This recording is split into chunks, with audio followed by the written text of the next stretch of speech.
Hi, and welcome to Enchantment of Eternity's review of Season 1 of Lost. In this video, I'll give my review on what I thought of Lost's first season.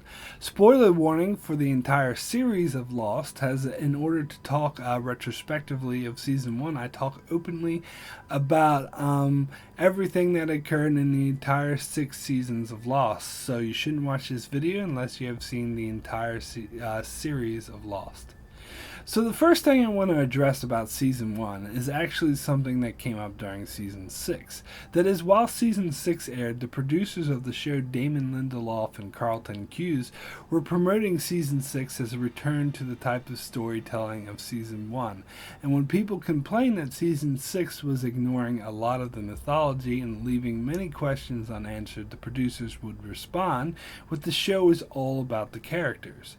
Which became a sort of mantra that Lindelof in particular would repeat over and over throughout the airing of Season 6, which polarized fans of the show and was mostly rejected by casual viewers.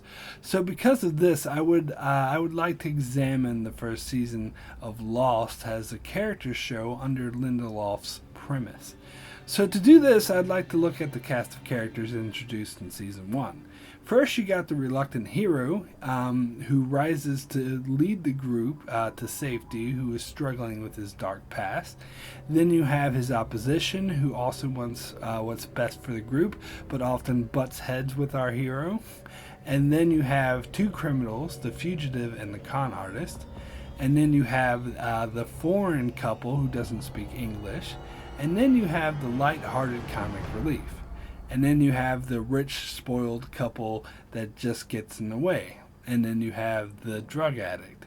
And then, of course, you have the pregnant girl.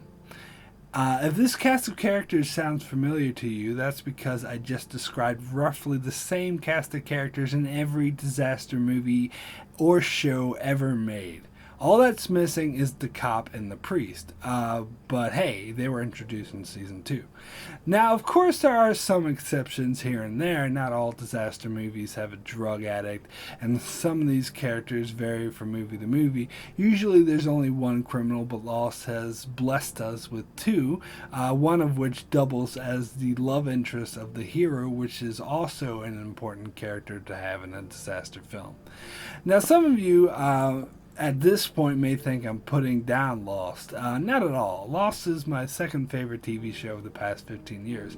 I love Lost. I'm just strongly opposed to Lindelof's failed mantra that the show is all about the characters, and submit that if it was just an excuse he came up with to cover for the fact that he couldn't come up with satisfying conclusions for all the unresolved plots he created over the years.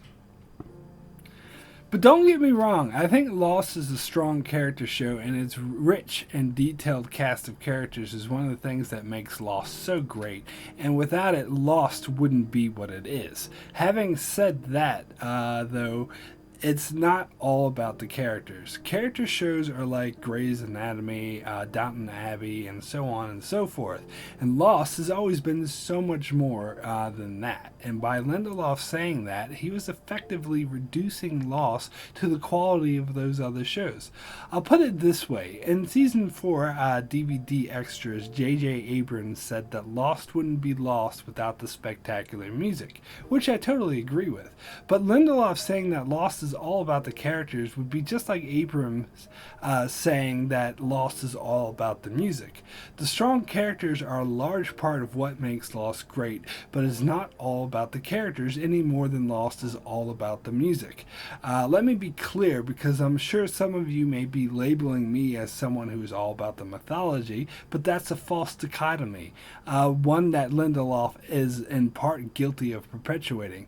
It's not an either-or situation. I think both components are vital to what makes Lost great, and had it focused entirely on the mythology and not the characters at the end, it would have been just as bad. It works better when you focused on both and all the components that makes Lost great, instead of just choosing one and saying that's what all the show is about while ignoring everything else that also makes the show great. But back to this first season cast of characters. These are what's referred to in writing jargon as archetypes, which is basically stereotypes but carries less negative connotations because archetypes are used in pretty much every story as a starting point for creating good characters. Although I do think these archetypes are a bit obvious and closer to stereotypes, but I do think these characters were definitely enriched over the years. The point is, if the show was simply about these characters and not the mysteries in the island where all this weird shit goes down, the show would not have been as popular or seen as groundbreaking as it was because of the combination of both. So one question you might be asking now is, why am I talking about something Damon Lindelof said during season 6 in my review of season 1? Well, the reason is I think it's most apparent in season 1 that these characters are stereotypes. In fact, I'll be honest, when I first started watching Lost, when season 1 was airing, I was considered it a guilty pleasure.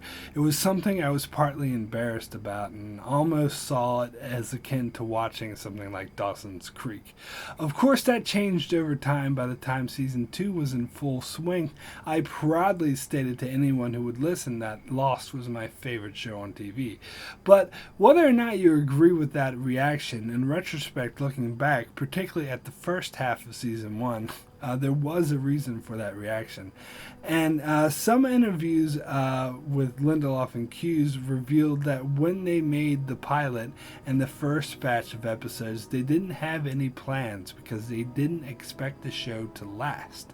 And when they saw it was successful, they decided, well, shit, we better come up with something.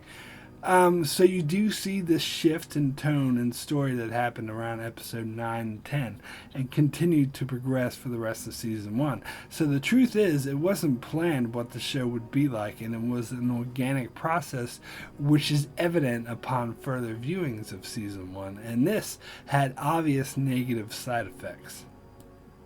And the first batch of episodes used musical montage set to popular music, which was more common, again, in the technique used in shows like Dawson's Creek. So he gave the show more pop culture-y soap opera feel to it. And the first set of episodes did indeed focus more on the characters, but I can tell that the producers came up with more long-term ideas for the show around episode 9, because that's when they started introducing things like the others, the electromagnetism, and the hatch. So this leads me to my next point. How much did they have planned? On a lot of talk shows and interviews and such that were held while season 1 was airing, many people commented saying that the writers were just making it all up as they went along and had no idea what they were actually doing. And anyone attached to the show would vehemently deny this and say the writers did have a plan and that they did know what they were doing. And I think the ultimate answer is yes and no. In later years, Lindelof made the analogy to a road trip, saying that they knew their destination and where they would arrive, but it was uncertain exactly which roads they would take to get there. In other words, they did have a plan, but it was a flexible one and not a specific one. Well, it wasn't until the final season that I learned that plan was far more vague than he had indicated. And looking back on season 1 now, if I were to guess what the plan that they came up with around episode 9 was, I would say it goes something like this. The protagonists of this show were brought to the island on purpose by the island, which is a living entity with magical abilities, in order to protect the island, which is the source of all life on the planet. I think that was their plan, and I think as the seasons progressed, they came up with ideas like the others, who were a clan of people who lived on the island to worship it, the electromagnetism that is the source of life that our heroes must protect, and that the island used to be inhabited by a group of scientists who tried to study this weird electromagnetism. And they retroactively decided that the scientists would explain why the polar bears were there, and that the electromagnetism being the source of all life would explain why Locke was healed. And they retroactively came up with the idea that the smoke monster was a threat to the source of life on the island that the protagonist needed to defeat. And that's basically as far as I think they got. I don't think they had any more details or specifics than that. And I think that's evident on a rewatch of the show. I don't think they knew about Jacob or the protector of the island, and didn't come up with that until season 3. And I don't think they came up with the idea of the smoke monster was actually a man until like season 4. And I don't think they came up with the idea of the plane crash survivors being candidates until like season 5. So when the pilot episode aired, they just introduced the smoke monster, the polar bear, the French chick they didn't have any plans for them. They didn't know what they really were. They just thought it would be cool, mysterious things that they could throw in there to make the pilot better. And then they retroactively had to come up with explanations for these things. And I think this is something that happened a lot in season 1. Such as Locke looking at the monster and thinking it was beautiful, or Claire having a psychic who told her only she could mother the baby and then sent her on the plane that just happened to crash, and why there was a set of numbers that Hurley used to win the lottery that turned out to be cursed and caused bad things to happen to people all around him, and those numbers just happened to be on the island. These are all devices that the writers thought would be cool for the episode and create a good story, and we'll come up with the explanation later.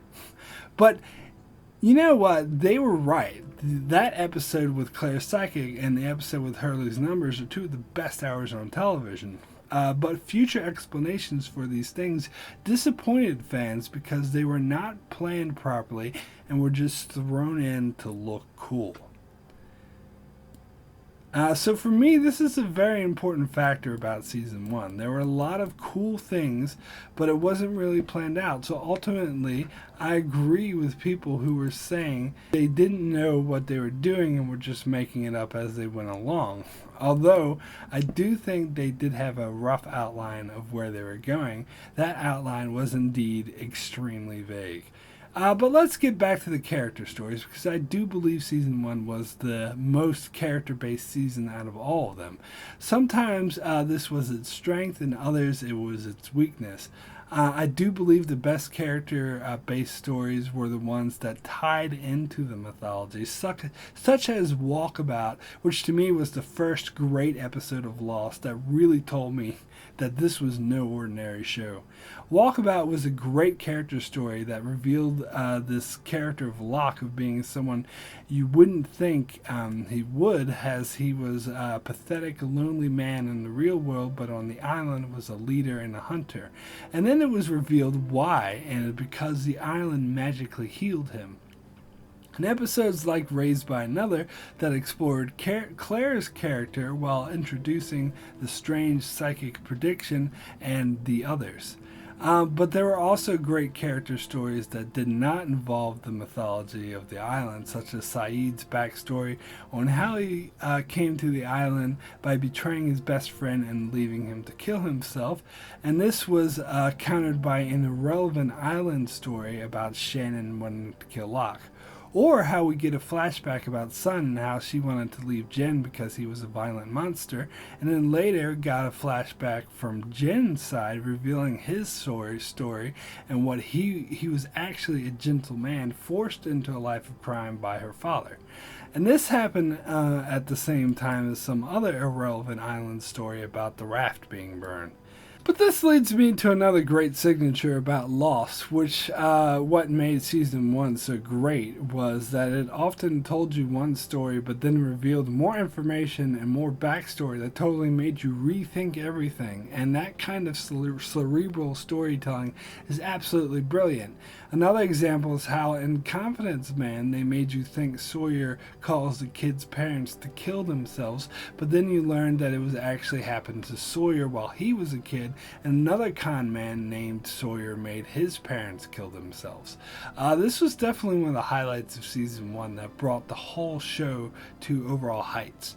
However, I said before there were downsides to them not having everything planned, and that is that the island story often suffered in season 1 because they hadn't really planned or thought out where they were going with it, and thus this led to a lot of ridiculous island storylines that were thrown in as filler, while the flashbacks told us some important character stories. One example of this is the episode Special, the story where we get Michael and Walt's backstory, while on the island we get some ridiculous story about Walt being attacked by a cheesy polar bear. Or Born to Run, where we get Kate's heartbreaking backstory while some irrelevant story of her trying to get Sawyer's spot on the raft takes place. This does happen somewhat in season 2 as well, but I think it's much more of a problem in season 1. However, I do think that although the show lost its footing in the earlier and middle parts of the season, the end of the season was spectacular. The end started with Boone's death after finding a mysterious plane in the jungle, which led to the adventures of Jack and Locke going to blow open the hatch. Some of the imagery and mysticism present in these final episodes were amazing, and even though I spent a lot of this review talking smack about it, I felt overall there was enough uniqueness and great storytelling to override any of this. My overall score for season 1 out of 10 is an 8. Extremely good. This set the unique tone that only Lost had, and even though it had elements of typical drama series in season 1, there was enough there to try to make something truly unique and truly special. So that's it for my review of season 1 of Lost. I will be reviewing the other seasons of Lost, so you should subscribe to keep up to date with those videos as they come out, and thanks a lot for watching.